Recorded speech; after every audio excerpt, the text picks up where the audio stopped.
नाज़रीन अस्सलाम वालेकुम। पाकिस्तान की अदालतें फुल सरगर्म हो चुकी हैं और नाज़रीन वो तमाम तर लोग के जिन्होंने पाकिस्तान की आइन को रौंदा, जिन्होंने पाकिस्तान के कानून को रौंदा और पाकिस्तान के आइन को अपने जूते की नोक के ऊपर रखा, अब उनके खिलाफ नाज़रीन पाकिस्तान की अदालतों ने कार्रवाई करने का आगाज कर दिया है। सिंध हाई कोर्ट की जानिब से, इस्लामाबाद हाई कोर्ट की जानिब से, पिशावर हाई कोर्ट की जानिब से नाज़रीन आज बड़े जबरदस्त किस्म के फैसले मौसूल हुए हैं। बड़े जबरदस्त किस्म के रिमार्क्स आज इन तीन अदालतों से मंजर आम पर आए हैं और नाज़रीन बड़ी दिलचस्प किस्म की स्टेटमेंट्स हैं और लगता यह है कि अब पाकिस्तान की अदालतों ने थोड़ा बहुत जो है ना वो गैरत की रमक खाई है और महसूस किया है कि उन्हें जो है ना ये जो आइन के साथ खिलवाड़ हो रहा है, ये जो आइन पामाल हो रहा है, इसकी राह में रखने डालने होंगे, इसकी राह में रोड़े अटकाने होंगे और अदलिया को अपना किरदार अदा करना होगा। लगता यह है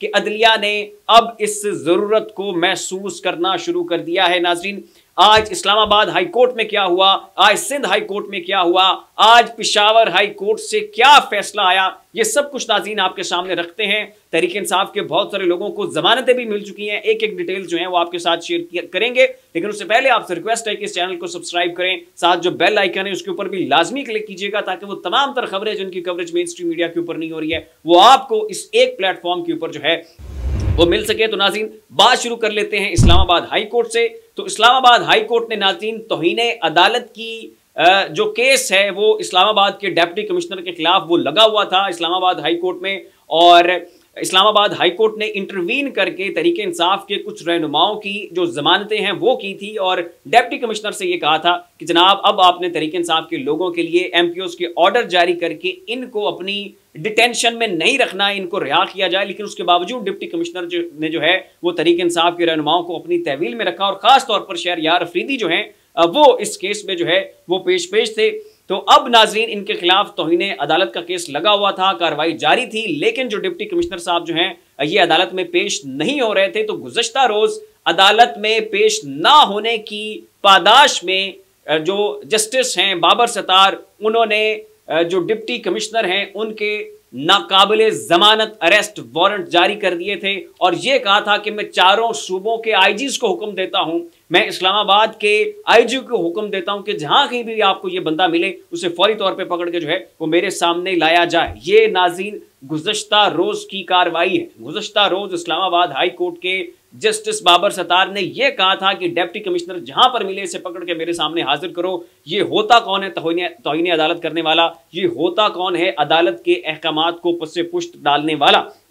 आज नाज़रीन अदालत में क्या हुआ उसकी आज की जो समाअत का अहवाल है वो नाज़रीन मैं आपको पढ़ के सुनाता हूँ। आज फिर जो है वो डिप्टी कमिश्नर जो इरफान साहब हैं वो पेश हुए और उन्होंने ये बहाना बनाया कि जनाब मैंने उम्रे पर जाना था और मैं जा रहा हूँ और तो जनाब ये और वो, तो उसके ऊपर नाज़रीन तब गए फिर जस्टिस बाबर सत्तार साहब और क्या उन्होंने कहा ये जनाब जरा मैं आपको पढ़ के सुनाता हूँ। इस्लामाबाद हाई कोर्ट ने डिप्टी कमिश्नर इस्लामाबाद इरफान नवाज मेमन को कल के दूसरे शोकाज नोटिस का पीर तक जवाब जमा कराने का हुक्म दे दिया है और जस्टिस बाबर सत्तार का डीसी इस्लामाबाद पर सख्त बरहमी का इजहार। जिन लोगों को आपने गैर कानूनी एमपीओ ऑर्डर से जेल भेजा, क्या उनके माँ बाप नहीं थे? क्या उन्होंने उम्रे पर नहीं जाना था? आपकी जुर्रत कैसी हुई हमारी मर्जी के बगैर जाने की? आपने 69 एमपीओ ऑर्डर जारी किए, क्या उनके माँ बाप नहीं थे? क्या उन्होंने उम्रे पर नहीं जाना था?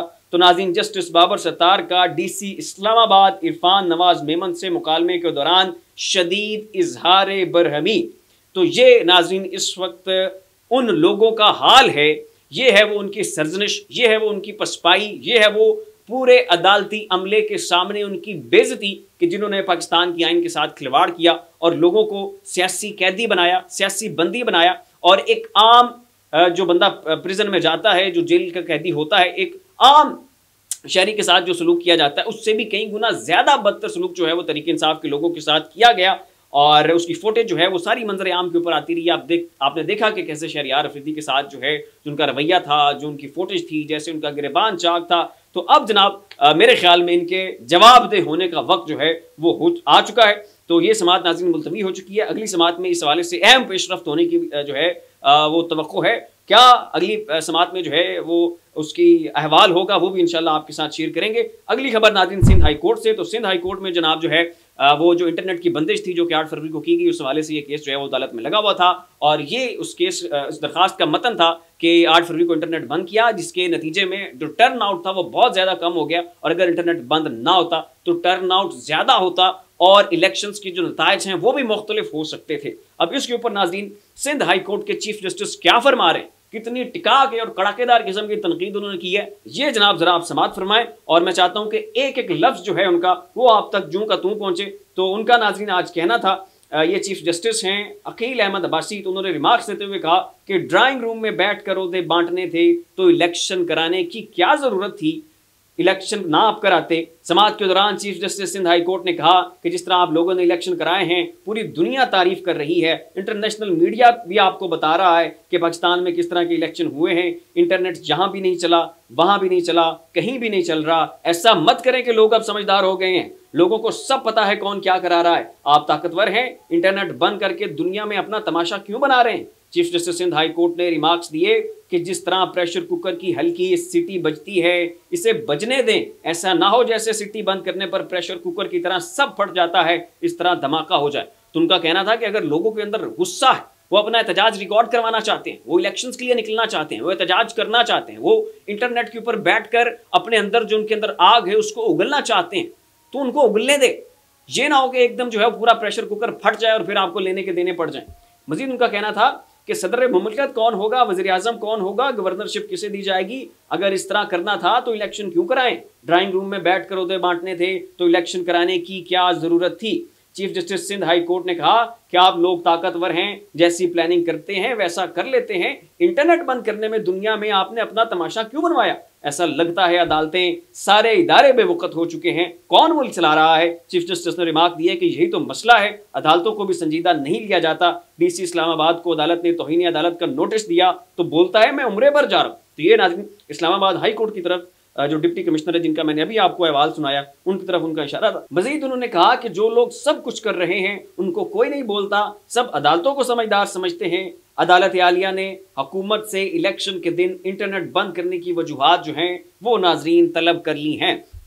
और अब आ जाते हैं नाज़रीन पेशावर हाई कोर्ट की जानिब। तो पेशावर हाई कोर्ट से आज मियां असलम इकबाल को जो है वो जमानतें मिल गई। इससे पहले अली अमीन गंडापुर को जमानत मिली, आतिफ खान को जमानत मिली, सेनेटर फैसल जावेद, साबिक सेनेटर फैसल जावेद, उनको जमानत मिली। और इसके अलावा तहरीक इंसाफ के वो तमाम तर रहनुमा जो अपनी रोपोशी ख़त्म कर रहे हैं वो सबसे पहले पेशावर हाई कोर्ट का दरवाज़ा खटखटा रहे हैं और वहाँ से ज़मानतें लेकर जो है वो फिर पाकिस्तान के किसी भी सूबे में जाएंगे। तो ये नाज़रीन आज पाकिस्तान की अदालतों की में जो केसेस थे और उनमें जो समात हुई उसकी कार्रवाइयों का अहवाल था। इस्लामाबाद हाई कोर्ट आपको सरगर्म नजर आया, सिंध हाई कोर्ट आपको जो है वो एक्टिव नजर आया और पेशावर हाई कोर्ट भी जो है वो जमहूरियत की बहाली के लिए पेश जो है वो आपको नजर आ रहा है। एक और खबर जो है नाज़रीन मैं आपके साथ शेयर करता चलूँ, ये तहरीक इंसाफ के रहनुमा हैं ज़हूर कुरैशी साहब। ज़हूर कुरैशी जो हैं ये आज़ाद उम्मीदवार थे और तहरीक इंसाफ के हिमायत याफ्ता नहीं थे। इन्होंने इंडिपेंडेंट जो है वो इलेक्शन लड़ा था NA 146 से और यहां से ये 1,12,666 वोटों के साथ जीत गए। आजाद थे, तहरीक इंसाफ के हिमायत याफ्ता आजाद नहीं थे, वैसे आजाद थे। और बाद में जो है इन्होंने तहरीक इंसाफ को ज्वाइन कर लिया।